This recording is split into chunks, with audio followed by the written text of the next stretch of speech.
दादा सांगलीचे आमदार सुधीरदादा गाडगीळ, विकासरत्न, कर्तव्यदक्ष, कार्यसम्राट, सर्वसामान्यांच्या हाकेला धावून जाणारे, महिला सक्षमीकरणासाठी नेहमी आघाडीवर असणारे आपले सांगलीचे आमदार, सांगलीचे दादा, माननीय आमदार सुधीरदादा गाडगीळ यांना वाढदिवसाच्या हार्दिक हार्दिक शुभेच्छा.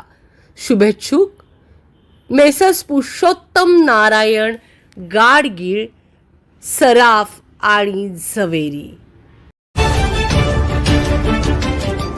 ताज्या बातम्यांसाठी पाहत रहा तिचा सागर न्यूज.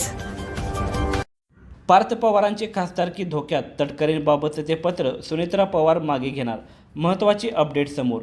मागील काही दिवसांपासून राष्ट्रवादी काँग्रेसमध्ये धुसफूस सुरू असल्याची चर्चा आहे. दिवंगत उपमुख्यमंत्री अजित पवार यांच्या निधनानंतर राष्ट्रवादी काँग्रेसचे प्रदेशाध्यक्ष सुनील तटकरे आणि प्रफुल्ल पटेल यांनी पक्ष बळकवण्याचा प्रयत्न केला अशी दबक्या आवाजात चर्चा आहे. या दोन नेत्यांना शह देण्यासाठी सुनेत्रा पवारांनी 13 मार्च रोजी निवडणूक आयोगाला पत्र लिहिलं. यात त्यांनी अजित पवारांच्या निधनापासून म्हणजेच 28 जानेवारी ते 10 मार्च दरम्यानचा निवडणूक आयोगासोबत झालेला पत्रव्यवहार ग्राह्य धरू नये असं पत्र लिहिलं होतं. दरम्यानच्या काळात तटकरे आणि पटेल यांनी निवडणूक आयोगाला पत्र लिहून राष्ट्रवादी काँग्रेसच्या संविधानात काही बदल झाल्याचं सांगितलं होतं.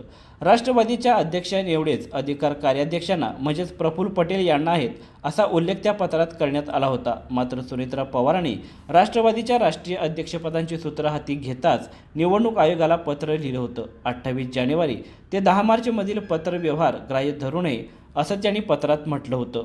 मात्र मागील 2 दिवसांपासून हे पत्र सुनेत्रा पवार मागे घेणार असल्याचं बोललं जात होतं. पार्थ पवारांची खासदारकी टिकवण्यासाठी हे पत्र मागे घेणार असल्याची चर्चा होती. मात्र पवारांकडून हे पत्र मागे घेतलं जाणार नसल्याची माहिती आता समोर आली आहे. निवडणूक आयोगाला लिहिलेल्या पत्रात सुनेत्रा पवारांनी इन दिस रिगार्ड असा उल्लेख केला आहे. याचा अर्थ पक्षाची राष्ट्रीय कार्यकारिणी आणि राष्ट्रीय अधिवेशन नॅशनल कॉन्व्हेन्शन संदर्भातील पत्रव्यवहार ग्राह्य धरू नये असा अर्थ होतो. तसेच पार्थ पवार यांच्या राज्यसभा निवडीसाठी झालेला पत्रव्यवहार राज्यसभा निवडणूक अधिकाऱ्यासोबत झालेला आहे, निवडणूक आयोगासोबत नाही. त्यामुळे त्यांच्या खासदारकीत कोणतीही अडचण येणार नसल्याचं पक्षाच्या वर्तुळातून सांगितलं गेलं आहे.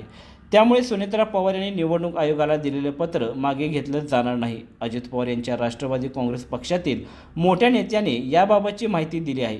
पार्थ पवार यांच्या राज्यसभा निवडीत अडचण येणार असल्याने ते पत्र मागे घेतलं जाणार होतं अशा आशयाच्या बातम्या सुरू असल्याने पक्षाच्या नेत्याने हे स्पष्टीकरण दिलं आहे.